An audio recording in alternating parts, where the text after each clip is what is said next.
Shalom Youth, selamat siang. Dan Shalom juga Tin, selamat siang. Kita bertemu lagi di khotbah series Hold Up part yang ketiga. Senang sekali kalau hari ini bisa melayani teman-teman semua dari berbagai kota, dari berbagai tempat, mungkin di rumah, ada yang di tempat asalnya.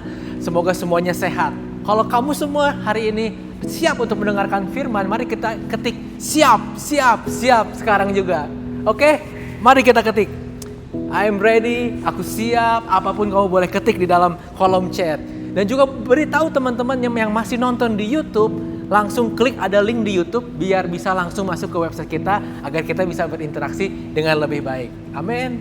Ya, kalau kita di minggu pertama telah belajar bahwa Tuhan tidak akan membiarkan kita terjatuh, tapi akan menyokong kita atau menopang kita. Dan kemarin, di minggu kemarin kita juga belajar bahwa Tuhan akan mendukung kita untuk berhasil.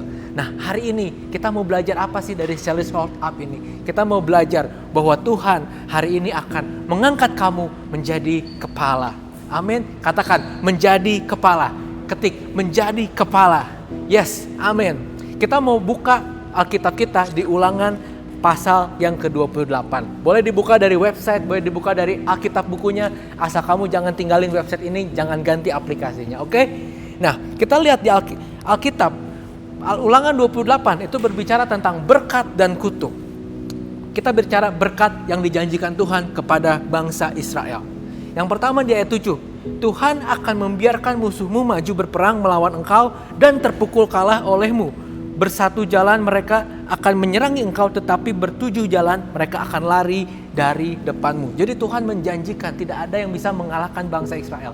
Kalau ada yang maju menyerang, dibiarkan Tuhan, tetapi akan dibiarkan dikalahkan oleh bangsa Israel.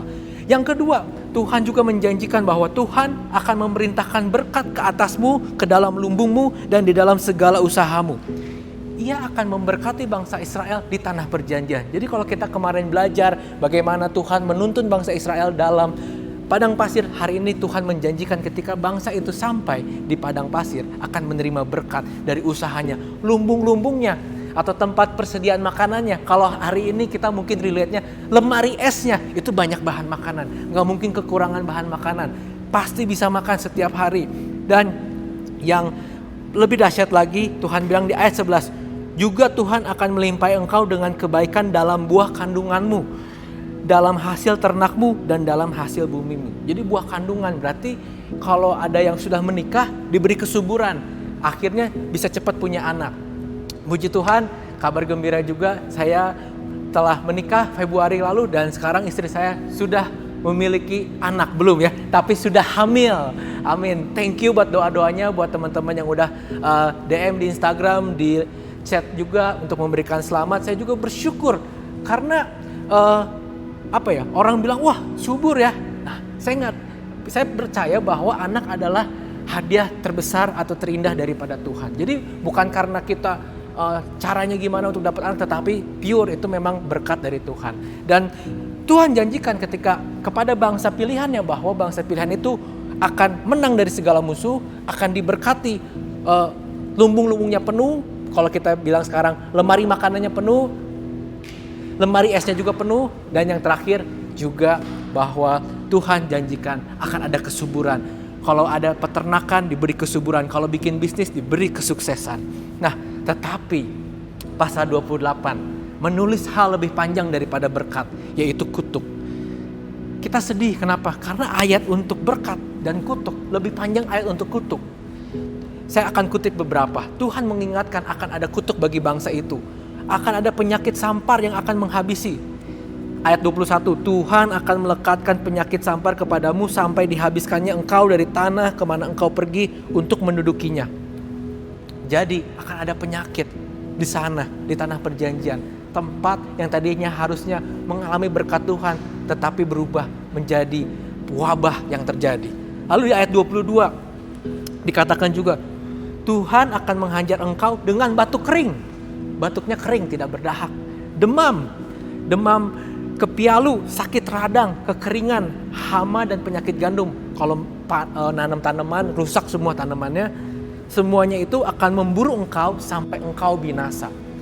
Janji dari berkat dilimpahkan, diberi kesuburan, diganti menjadi kutuk. Kegagalan demi kegagalan. Kenapa ini bisa terjadi, teman-teman, pada bangsa yang harusnya diberikan yang terbaik? Lalu kalau kutukan juga belum berakhir, masih panjang, tapi saya kutip yang ini, ayat 30. Engkau akan bertunangan dengan seorang perempuan, tapi orang lain akan menidurinya. Diselingkuhin, guys. Diselingkuhin. Punya tunangan, tapi orang lain tidur dengan tunangannya. Istrinya diambil orang. Tetapi yang lebih dahsyat lagi,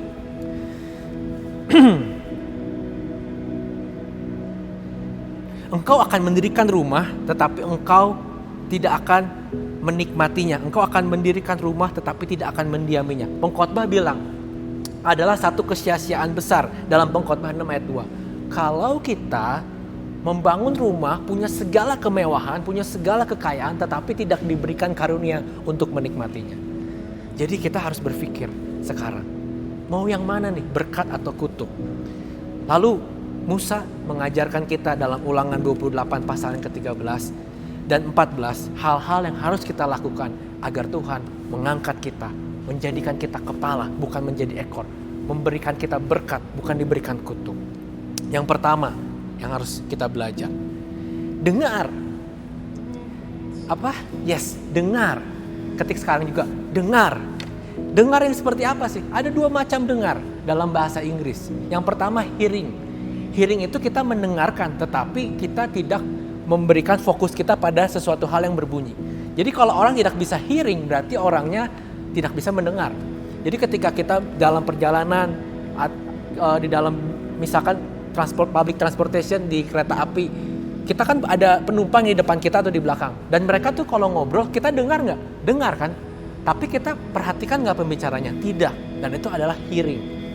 Tetapi mendengar yang kedua adalah listening. Listening itu seperti apa sih? Kita memberikan fokus perhatian untuk mengerti artinya. Jadi jangan-jangan kita dengarkan perintah Tuhan itu hanya hearing. Dengar khotbah sambil lewat, baca firman sambil lewat. Tidak benar-benar fokus listening terhadap perkataan Tuhan. Lalu pertanyaan gini, Kak, saya nggak pernah dengar suara Tuhan. Tuhan nggak pernah mimpiin saya. Benar, jarang pengalaman bertatap muka dengan Tuhan. Mungkin ada beberapa orang yang pernah dimimpikan oleh Tuhan. Tetapi hari ini gimana kita bisa mendengar firman atau perintah Tuhan? Dari sini, Ulangan 28 ayat yang ke-13 dikatakan, Tuhan akan mengangkat engkau menjadi kepala dan bukan ekor. Engkau akan tetap naik dan bukan turun apabila engkau mendengarkan perintah Tuhan Allahmu yang kusampaikan pada hari ini. Amin. Jadi dia akan mengangkat kita menjadi orang yang berhasil ketika kita mendengarkan perintah Tuhan. Perintah Tuhan pada konteks bangsa Israel itu 10 perintah Allah atau hukum Taurat. Tahu apa 10 perintah Allah? Jangan ada ilah lain. Lalu hormati orang tuamu, jangan ingini milik sesamamu, dan 10 perintah yang lainnya. Tetapi Yesus itu bikin simplified atau menyimpulkan dari seluruh isi kitab ini dengan 2 perintah. Mari kita buka di Matius 22 ayat 37 sampai dengan 40. Dikatakan di sana, kasihilah Tuhan Allahmu dengan segenap hatimu dan dengan segenap jiwamu dan dengan segenap akal budimu. Itulah hukum yang terutama dan yang pertama. Dan hukum yang kedua yang sama dengan itu ialah kasihilah sesamamu manusia seperti dirimu sendiri. Pada kedua hukum inilah tergantung seluruh hukum Taurat dan kitab para nabi. Jadi Tuhan pengen kita mendengarkan perintahnya. Perintah apa sih? Mengasihi Tuhan dan mengasihi sesama di sekitar kita. Bahkan kalau teman-teman lihat, Tuhan itu pengen kita mengasihi sesama seperti kita mengasihi diri kita sendiri. Dan ini adalah sesuatu hal yang luar biasa, perintah Tuhan. Dengarnya dari mana sih? Dari sini. Kalau hari ini kita bilang, Kak, saya gak mendengar suara Tuhan. Tuhan tidak berbicara. Lalu pertanyaan saya cuma satu. Seberapa sering buku ini terbuka di rumah? Kalau Alkitabnya di gadget, ada nggak aplikasi Alkitab di gadgetmu? Karena saya punya teman Ada anak muda juga. Di gadgetnya penuh banyak aplikasi, tetapi tidak ada satu aplikasi Alkitab. Dia kalau mau buka Alkitab harus dari Google. Luar biasa. Padahal dia mengizinkan memori HP-nya untuk aplikasi yang lain, tetapi tidak untuk Alkitab. Alkitab adalah penuntun kita. Dengar-dengarlah dengan firman Tuhan. Maka Tuhan akan memelihara hidup kita. Lalu yang kedua, Ulangan 28 ayat yang ke-13 mengatakan demikian. Tuhan akan mengangkat engkau menjadi kepala bukan menjadi ekor. Engkau akan tetap naik dan bukan turun apabila engkau mendengarkan perintah Tuhan Allahmu yang kusampaikan pada hari ini dan kau lakukan dengan setia. Yang poin kedua, bahas lakukan. Yang pertama dengar, yang kedua lakukan. Apa? Yang pertama dengar, yang kedua lakukan. Ketik sekarang juga lakukan. Lakukan. Do it. Do it. Mendengar saja tidak cukup, harus melakukan jika kita benar-benar mengerti. Kalau kita hearing tadi, kita nggak akan melakukan apa-apa karena suara-suara yang kita dengarkan dari hearing itu tidak berarti apa-apa karena kita tidak fokus terhadap hal itu. Tetapi ketika kita listening, kita fokus, hal-hal yang kita dengarkan itu berarti dan membuat suatu makna dalam kehidupan kita dan akhirnya kita do something karena kita mengerti akan sesuatu hal. Hanya orang yang tidak sehat ketika mendengar sesuatu dan mengerti tidak melakukannya. Setuju?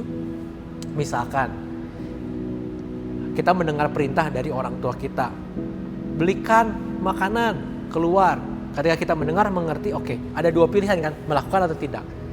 Kalau kita tidak melakukan, kita berarti melawan orang tua kita, kita melawan, membangkang, dan itu menjadi hal yang tidak baik dan tidak juga sesuai dengan firman Tuhan. Artinya dengan orang manusia saja ketika kita mendengar sesuatu hal dan mengerti dan tidak melakukannya, sama saja kita dengan memberontak, kita berkhianat, apalagi dengan Tuhan. Ketika kita sudah dengar dan mengerti, haruslah kita melakukannya dengan berhati-hati. Yesus pun mengatakan pada Matius 7 ayat 26, orang yang mendengarkan firman Tuhan dan tidak melakukannya, Yesus bilang apa? Bodoh. Apa? Bodoh. Ketik. Bodoh. Siapa yang bodoh? Semoga bukan saya dan kamu yang ngetik. Semoga orang lain. Bodoh gitu. Jadi ini bukan umpatan, tapi ini Yesus bilang, ketika kamu mendengarkan firman Tuhan dan tidak melakukannya, kamu seperti orang bodoh. Matius 7 ayat 26 mengatakan, kamu seperti orang yang membangun rumah di atas pasir. Wah, bahkan Matius 25 ayat 41 mengatakan, ketika kamu tidak mengasihi sesamamu, melakukan perintah Tuhan, menolong sesamamu, kamu enyahlah, kamu orang-orang terkutuk. Lalu mereka bertanya, kapan Tuhan kamu datang kepadaku minta makanan, kapan Tuhan kamu datang kepadaku minta baju dan lain-lain. Tuhan bilang apa? Segala sesuatu yang kau lakukan bagi orang yang paling hina ini, engkau lakukan bagi diriku. Artinya apa? Di hari-hari sekarang Tuhan pengen kita dengar, lakukan perintahnya, peduli terhadap sesama. Ya kita lagi kurang, ya kita juga lagi gak bagus kondisinya, tetapi Tuhan gak pengen kita hidup egois, tetapi kita hidup memperhatikan sesama. Why? Karena sesuatu yang kita lakukan untuk orang lain yang lagi susah, bahkan yang paling hina, Yesus bilang apa? Kita melakukannya seperti untuk Tuhan Yesus. Jadi hari ini kamu mau lakukan apa untuk Tuhan? Kamu lakukan apa dari perintah Tuhan? Masalah membangun rumah itu bukan keahlian saya, tetapi saya punya teman namanya Jeremy, dan dia adalah seorang ahli dalam bidang bangunan. Sarjananya teknik sipil. Kalau bahasa zaman dulunya insinyur. Berarti gelarnya dia sama dengan presiden kita, Insinyur Joko Widodo. Dan Jeremy ini adalah seorang ahli dalam bidang bangunan, dan kita bisa tanya kepada dia, apa sih maksudnya Tuhan bodoh membangun rumah di atas pasir? Memang sebodoh itu orang yang bangun rumah di atas pasir?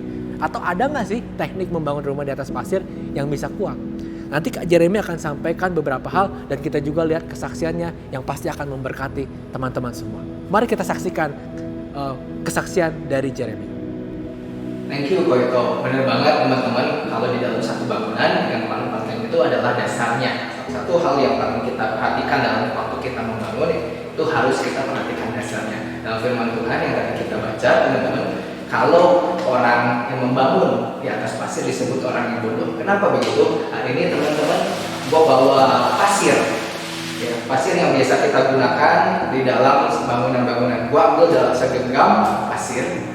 Ya, teman-teman, ketika kita sama-sama lihat pasir ini, kita lihat karakteristik pasir ini sama sekali gak kokoh dan gak kuat. Kalau kita sama-sama taruh beban di atasnya atau kita taruh bangunan di atas dasar seperti pasir ini ketika ada goncangan, ketika ada badai, ketika ada air, teman-teman, pasir ini akan gampang banget tergoyahkan. Dan teman-teman, kita lihat ya, kalau di dalam firman Tuhan di ayat yang ke-27, kita sama-sama baca ya, yang tadi teman-teman, Matius 7 ayat 27 disebut, kemudian turunlah hujan dan datanglah banjir, lalu angin melanda rumah itu sehingga runtuhlah rumah itu dan hebatlah kerusakannya. Jadi tiba-tiba ada turun hujan terus datang banjir. Kita mau tes, kalau misalkan pasir ini dites dengan air, teman-teman, ketika kita masukin pasir ini ke air, teman-teman, apa yang terjadi? Pasir ini langsung, teman-teman, gak berbentuk seperti genggaman seperti awal gua menggenggam. Ketika kita mau ambil pasir ini lagi, bentuknya udah gak beraturan. Karena itu ketika adanya air atau ketika datangnya badai atau hujan, teman-teman, dasar seperti pasir ini gak akan mungkin kuat. Tapi beda halnya dengan satu lagi, teman-teman, yang kata firman Tuhan bilang itu sebuah batu. Teman-teman, kalau kita lihat sebuah batu ini adalah salah satu batu fondasi yang biasa orang pakai, teman-teman. Kalau kita mendirikan rumah di atas batu ini, kita lihat karakteristik batu ini itu sangat kokoh, sangat teguh, dan dia gak gampang banget untuk dihancurkan, teman-teman. Dan gue percaya ketika adanya datang hujan dan datang banjir seperti yang dibilang di ayat yang ke-24 dan 25, teman-teman bisa lihat. Kita baca bareng-bareng di ayat yang ke-24. Setiap orang yang mendengarkan perkataanku ini dan melakukannya, ia sama dengan orang yang bijaksana yang mendirikan rumahnya di atas batu. Katanya orang yang mendirikan rumahnya di atas batu itu adalah orang yang bijaksana. Terus kemudian turunlah hujan dan datanglah banjir, lalu angin melanda rumah itu, tetapi rumah itu tidak rubuh sebab didirikan di atas batu. Kita coba, teman-teman, ketika batu ini disimpan ya di dalam air, teman-teman, tiba-tiba datang air, apa yang terjadi ketika kita angkat batu ini, teman-teman? Bukan suatu, bukan sihir. Batu ini tetap dengan posisi yang sama, kekuatan yang sama, teman-teman, dan tidak berubah. Tapi ketika kita lihat tadi pasir, ketika kita mau angkat lagi, gak ada sisanya, teman-teman, karena sudah melebur, teman-teman, udah gak pada bentuknya. Itu kita bisa simpulkan kalau dengan batu ini adalah fondasi yang kokoh dan pasir ini adalah fondasi yang gak kokoh dan gak kuat. So, teman-teman, perhatikanlah ketika kita bangun rumah, pilih fondasi yang mana. Tapi ternyata bukan itu poinnya. Ada yang lebih penting lagi daripada membangun rumah, yaitu membangun hidup kita, teman-teman. Kata Tuhan di dalam Matius 7 tadi ayat yang ke-24 sampai 27, katanya setiap orang yang mendengarkan perkataanku, kata tadi kalau itu ya, mendengar dan melakukannya, do it, ia sama dengan orang yang bijaksana yang mendirikan rumah di atas batu. Apa perbedaannya? Dari kata kau itu udah jelasin, perbedaannya adalah melakukan, do it. Ketika kita melakukan, itu hal yang menjadi perbedaan mendasar banget ketika Tuhan bilang menetapkan dasar hidup seseorang. Dan gue percaya, teman-teman, ketika kita punya dasar yang kuat, hidup kita juga akan kuat. Karena kenapa, teman-teman? Karena kalau dengar itu gampang, teman-teman, tapi kalau yang namanya melakukan itu tuh susah banget, teman-teman. Kadang-kadang kita dengar firman Tuhan gak gampang untuk kita lakuin. Banyak hal-hal yang harus kita lakuin dan kita perlu banyak bayar harga mungkin dan banyak pengorbanan ini itu. Dan tapi teman-teman, gue percaya gini, kalau kita mendengar aja, kita gak bisa mengalami, teman-teman. Tapi kalau kita melakukan firman Tuhan, itu bisa mengalami. Firman itu menjadi firman yang hidup di dalam hidup kita, menjadi rema di dalam hidup kita. Dan gue percaya itulah pengalaman pribadi kita bersama Tuhan. Ketika kita benar-benar mengalami ada yang namanya mujizat, mengalami yang namanya hal-hal yang luar biasa ketika kita melakukan firman Tuhan. Dan itulah yang menjadi dasar yang kokoh banget ketika kita melakukan firman Tuhan. Gue teringat, teman-teman, 4 tahun yang lalu gue mungkin sempat bingung ketika gue udah lulus kuliah, teman-teman. Ada banyak tawaran di luar sana. Ketika itu tawaran di kota-kota besar lah, teman-teman, kayak Jakarta dan sebagainya, itu ada masuk tawaran untuk bekerja di luar kota. Tapi satu sisi juga gue rada bingung ya, kadang-kadang mau keluar kota terus stay di Bandung. Kenapa? Karena di stay di Bandung gue lihat banyak hal-hal yang bisa gue lakuin dalam pelayanan. Ada dampak-dampak yang bisa gue lakuin ketika gue melayani Tuhan di sini. Dan yang luar biasanya Tuhan mempercayakan, sebenarnya mempercayakan satu komunitas yang luar biasa saat itu, ya namanya Battle Teens. Dan saat itu gue percaya Tuhan tuh berbicara lewat apapun ketika kita benar-benar berdoa dan bersandar. Saat itu gue masih bingung nih, labil ya, saya itu mau keluar atau stay di Bandung. Kalau di luar sih udah jelas ya, tawaran-tawarannya menarik lah. Tapi kalau misalkan stay di Bandung, rasa-rasanya agak suram gitu zaman dulu ya. 4 tahun lalu gue gak kepikiran apa yang mau dilakuin, karena kalau stay di Bandung juga ya nggak terlalu prospek lah kelihatannya. Tapi yang gue lihat ya, tiba-tiba singkat cerita gue cerita di Komsel dan segala macam, gue belum dapat jawabannya. Terus gue berdoa dan segala macam. Satu kali gue ikutan retreat Battle Youth yang namanya Alive 4 tahun lalu. Di situ ada CJC yang sharing firman tentang priority, gue ingat banget. Dan di situ salah satunya terakhir ketika firman itu udah disampaikan, gue merasa kayak luar biasa banget firman ini menjadi firman yang hidup. Nah kadang-kadang ini dari pendengaran ketika kita fokus, kata Koito, listening bukan hearing tapi fokus. Ketika itu gue dapat suatu hal yang luar biasa, kayak menggebu-gebu banget. Terus terakhir kali pas sudah mau ditutup, kita sama-sama praise and worship, terus pas lagi mau tutup doa, Cijes ngomong kayak gini ya. Di sini ada satu orang yang masih bingung tentang tujuan hidup kamu, tentang masa depan kamu. Mungkin kamu khawatir dan kamu bingung.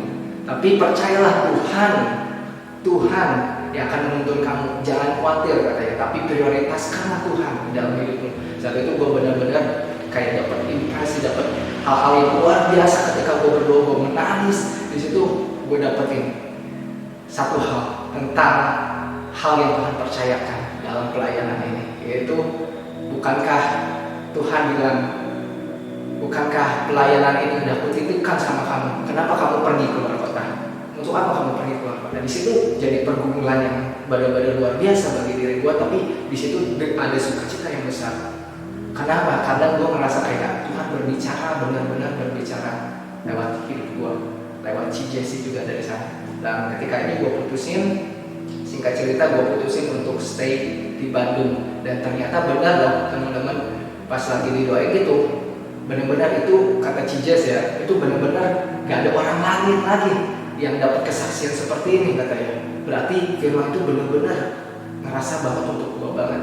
Dan ketika gue lakuin itu, gue stay di Bandung, walaupun gue nggak tahu ya mau ngelakuin apa lah di Bandung, bingung kan, gak jelas juga waktu itu.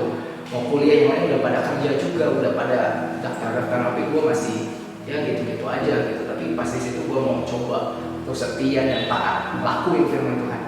Ketika gue lakuin firman Tuhan stay di Bandung, gak berapa lama kemudian gue ketemu dengan klien pertama gue yang gak pernah gue kenal sebelumnya, yang gak pernah kenal siapa itu, gak pernah sama sekali gak pernah kenal. Terus gue ketemu sama dia minta gue bangunin rumahnya, dan itulah proyek pertama gue saat gue masih muda banget, orang fresh dari dulu. Coba bayangin dipercayakan untuk bangun rumah seseorang, dan itu bagi gue sih amazing banget lah. Dan di situ gue tahu ya, karena bukan karena kuat gagah gue pasti itu satu-satunya kata Tuhan yang tuntun, kata Tuhan yang nyuruh. Kalau bukan Tuhan yang nyuruh, kalau bukan Tuhan yang tuntun, gue rasa dengan kuat gagah gue gak akan bisa sampai hari ini, mungkin gak ada di titik ini. Gue ngerasa kayak gak mungkin lah gitu. Dan itu yang gue ngerasain bener banget kata Koito ya, God will hold you up katanya. Bukan kita yang hebat, bukan kita yang dahsyat, tapi Tuhan yang mengangkat kita. Dia jadikan kepala dan bukan jadi ekor. Dan itulah janji Tuhan yang benar-benar gue pegang banget. God will hold me up and God will hold you up. So percaya banget teman-teman akan firman-Nya, dan ingat lakuin firman Tuhan. Itu akan menjadi suatu hal yang luar biasa, pengalaman pribadi, dan akan menjadi kesaksian yang luar biasa. Oke, kita balik lagi ke Koito. Nah, luar biasa kan kesaksian dari Jeremy dan pemaparan firman Tuhan dari Jeremy. kita lihat keahlian Jeremy. Saya lihat bukan hanya dengan lihat dari luar, enggak. Tetapi saya merasakan, karena saya salah satu klien dari Jeremy. Jeremy lah orang yang merenovasi rumah saya dan saya lihat pekerjaannya begitu excellent, begitu luar biasa. Dia orang yang menepati janjinya. Kalau target tanggal sekian, benar beres tanggal sekian. Dan dia orang yang benar-benar berintegritas. Bayangkan ketika dulu Jeremy mendengar perintah Tuhan dan tidak mengikutinya, apakah Jeremy ada di hari ini? Mungkin dia udah tergiur oleh tawaran dunia. Oh, di kota besar, di kota Jakarta, di kota mana, pasti tawarannya lebih dahsyat, gajinya lebih besar. Tetapi Jeremy mendengarkan perintah Tuhan. Dia stay di kota ini. Dia stay untuk melayani. Sekarang Tuhan memelihara hidupnya, bahkan mengangkat dia menjadi salah satu orang yang memimpin di industrinya, di industri tersebut. Dan kita lihat dia menjadi kepala dan bukan ekor. Luar biasa. Siapa yang terberkati oleh kehidupannya, oleh teladannya? Kasih tepuk tangan, kasih emoticon tepuk tangan. Kalau yang nggak ada, ketik aja tepuk tangan gitu. Karena yang di laptop saya mengerti nggak ada emoticon. It's okay. Kasih semangat buat Jeremy, kasih pujian buat Tuhan kita yang ajaib. Yang ketiga, pertama dengar, kedua lakukan, yang ketiga apa? Setia. Ulangan 28 ayat 13. Yang kusampaikan pada hari ini kau lakukan dengan setia, dan apabila engkau tidak menyimpang ke kanan atau ke kiri dari segala perintah yang kuberikan kepadamu pada hari ini, dengan mengikuti Allah lain dan beribadah kepadanya. Kadang kita nggak pikir hari ini kita beribadah kepada Allah lain, kepada orang yang kepada pohon. Mungkin ada anak muda kalau nyembah pohon kita ngomong bodoh lu ngapain nyembah pohon gitu. Tetapi banyak ilah-ilah lain di zaman ini. Ada karir, ada popularitas dan lain sebagainya yang kita jadikan nomor satu selain Tuhan. Itulah ilah pada zaman ini.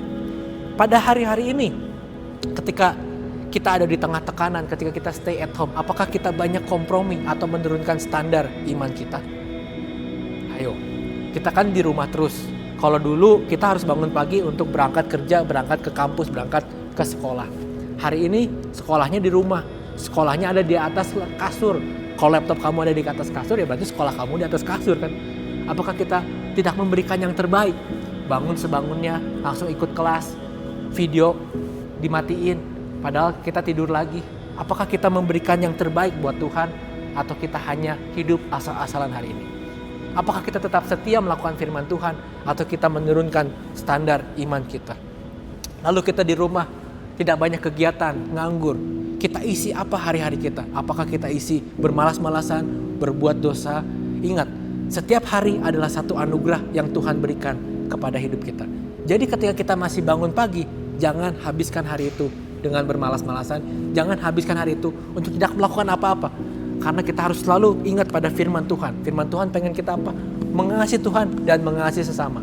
Artinya kita harus memberikan yang terbaik bagi Tuhan dan bagi sesama kita. Amin. Mari sadar teman-teman. Jangan bebal seperti Israel. Jangan negatif thinking terhadap Tuhan. Tetapi dengarkan perintahnya. Lakukan perintahnya walau berat. Dan tetap setia terhadap perintahnya. Jadi jangan hari-hari ini kita tidak setia. Karena Tuhan tetap setia. Jangan hari-hari ini tidak setia karena kondisi pencobaan yang kita alami. Karena apa? Karena Tuhan tetap setia. Lalu pertanyaannya gini, Kak, saya ini hari ini tidak seperti ulangan 28. Tidak jadi kepala, tidak jadi apa-apa. Saya hidupnya begini-begini, malah merosot. Saya mau katakan gini, tidak mengikuti perintah Tuhan hari ini bukan berarti kutuk. Ada orang yang gak hidup sesuai dengan firman Tuhan, kaya-kaya aja kok. Kutuk itu bukan berarti miskin dan lain sebagainya. Bisa jadi kutukan ada dari berkat yang Tuhan berikan juga. Dia terlena dengan berkatnya dan akhirnya meninggalkan Tuhan. Bisa saja. Bahkan saya bilang, kalau orang mengikuti perintah Tuhan, firman Tuhan, dengar, lakukan dan setia, bisa saja tetap cobaan datang dalam hidupnya. Bukan berarti kalau kita sudah dengar, lakukan dan setia, kita tidak bisa sakit, tidak bisa bangkrut, tidak bisa mengalami kegagalan. Tetap bisa. Kenapa? Karena Tuhan mengizinkan semuanya terjadi. Kita lihat khotbah minggu lalu. Pencobaan-pencobaan yang terjadi adalah pencobaan yang biasa. Yang Tuhan izinkan terjadi sesuai dengan kekuatan kita. Hari ini kita tahu, jika kita hidup sesuai perintahnya, seperti yang Jeremy bilang, seperti yang firman Tuhan bilang, kita seperti membangun kehidupan kita di atas batu. Walau badai datang, walau banjir datang, walau angin datang, tidak akan menghancurkan kehidupan kita. Siapa yang hari ini hidupnya hancur? pasti yang fokusnya pada dunia. Fokus pada karirnya, fokus pada uang, pada kesenangan, pada liburan, pada kongko-kongko. Karena semua itu hari ini hilang. Dan ketika itu semua hilang, dia seperti tidak ada harapan hidup. Seperti tidak, hidup ini boring banget sih. Saya punya uang gak bisa ngabisin. Ada yang punya uang gak bisa ngabisin? Saya tahu cara ngabisnya. Nyumbang. Karena banyak orang yang kekurangan. Tapi ada juga orang yang gak punya uang buat makan. Gimana caranya? Berdoa, percaya perlindungan Tuhan. Be kreatif, lakukan yang kamu bisa. Jual apapun yang kamu bisa, berdagang online dan lain sebagainya. Banyak cara Tuhan akan memelihara hidupmu. Jadi kita lihat, minggu pertama kita belajar, Tuhan akan menopang kita, menyokong kita, tidak akan membiarkan kita jatuh sampai tergeletak. Minggu kedua kita belajar, Tuhan akan mendukung kita untuk berhasil mencapai garis finish. Yaitu apa? Kita tidak akan kehilangan iman kita di masa krisis ini. Yang ketiga, hold up seri ketiga, kita belajar Tuhan akan mengangkat kita menjadi kepala. Katakan sama saya, menjadi kepala. Ketik sama-sama, menjadi kepala. Lalu pertanyaan is same. Kak, aku hari ini bukan siapa-siapa. Di gereja bukan kepala, di rumah juga aku cuman anak, di perusahaan masih kroco, masih fresh graduate, belum jadi apa-apa. Di kampus juga bukan ketua hima dan lain sebagainya. Kepala atas apa sih? Yang pertama, kamu pasti akan jadi kepala kalau hidup, dengar, lakukan dan setia pada akhir zaman nanti. Karena Tuhan berjanji pada Wahyu 20 ayat 4, kita akan memerintah bersama dengan Yesus pada kerajaan 1000 tahun di akhir zaman. Lalu yang kedua adalah kamu akan memimpin hari ini. Saya katakan hari ini. Karena jika kamu hidup mendengar perintah Tuhan, melakukan perintah Tuhan, dan setia terhadap perintah Tuhan, kamu tidak akan menjadi budak. Budaknya apa? Budak dari daging dan dari mamon. Budak dari daging, Galatia 5:19 ayat 21. Kamu gak akan jadi budak percabulan, gak akan jadi budak kecemaran, hawa nafsu, perseteruan, iri hati, berselisih dengan orang lain, dendam, gak mau memaafkan orang tua, gak mau memaafkan teman, benci sama orang-orang yang sukses, gak bisa lihat orang seneng, susah lihat orang seneng. Lalu yang kedua, mamon. Kita akan jadi budak uang, jadi budak karir. Kita tinggalkan semuanya, bahkan keluarga kita, hanya untuk ngejar karir. Kita tinggalkan semuanya hanya untuk kejar prestasi pendidikan. Itulah budak. Ketika kita hidup dipimpin oleh Roh, ketika kita mendengar perintah Tuhan, melakukannya, dan setia terhadap perintah Tuhan, kita tidak akan jadi budak daging. Kita tidak akan jadi budak mamon, tetapi kamu akan memimpin hidupmu untuk mencapai kesempurnaan pada saat Yesus datang kembali. Tetapi kamu akan menjadi kepala yang membawa keluargamu untuk ketemu Tuhan. Tetapi kamu akan menjadi kepala yang membawa orang di sekitarmu untuk ketemu dengan Tuhan. Dan saya percaya, hari ini kamu adalah kepala. Hanya saya berpesan, tetap dengarkan firman Tuhan. Tetap lakukan firman Tuhan. Tetap setia terhadap firman Tuhan. Mari ketik sekarang juga biar ingat. Dengar, lakukan, setia. Dengar, lakukan, setia. Amin. Dengar, lakukan, dan setia. Karena saya percaya, hari ini kamu adalah kepala, pemimpin atas hidupmu. Kamu tidak akan kalah lagi oleh dagingmu yang lemah. Diperbudak oleh mamon yang tukang tipu itu. Tetapi kita akan menggunakan mamon untuk memberkati orang lain. Tetapi kita akan hidup memiliki buah roh. Dan yang terakhir saya katakan, kita pasti akan menjadi kepala di akhir nanti. Memimpin bersama Yesus di kerajaan 1000 tahun di akhir zaman. Amin. Amin.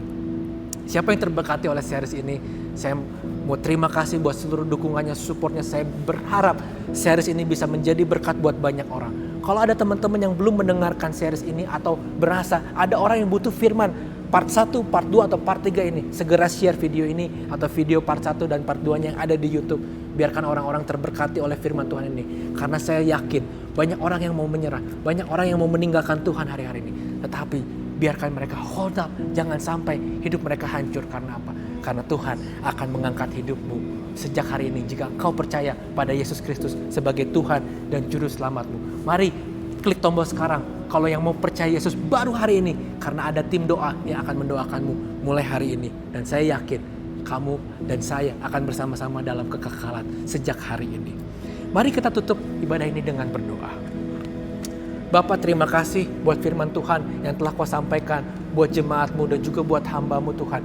Biarkan ini dimeteraikan dalam hati setiap mereka dan mereka dapat melakukannya sesuai dengan yang Musa ajarkan juga Tuhan, yang seperti Yesus ajarkan juga. Mereka mendengar dan melakukannya dan kita tidak menjadi orang percaya yang bodoh Tuhan. Biarkan kami membangun di atas batu karang yang teguh. Biarkan kami tidak membangun di atas pasir. Jangan sampai hidup kami hancur hanya karena masalah ini Tuhan. Hanya karena pandemik ini. Tetapi kami percaya Engkau akan mengangkat hidup kami. Akan ada kesuksesan yang luar biasa. Kesuksesan di dalam iman kami ketika kami akan menjadi kepala dan bukan ekor. Terima kasih Tuhan buat firman-Mu hari ini. Terima kasih buat kekuatan yang telah Kau berikan. Kami percaya Tuhan, Engkau tidak pernah meninggalkan kami. Engkau selalu menyokong kami. Engkau selalu mendukung kami. Dan bahkan Engkau akan mengangkat kami menjadi kepala dan bukan ekor. Sama-sama yang diberkati oleh firman Tuhan hari ini. Mari katakan, amin.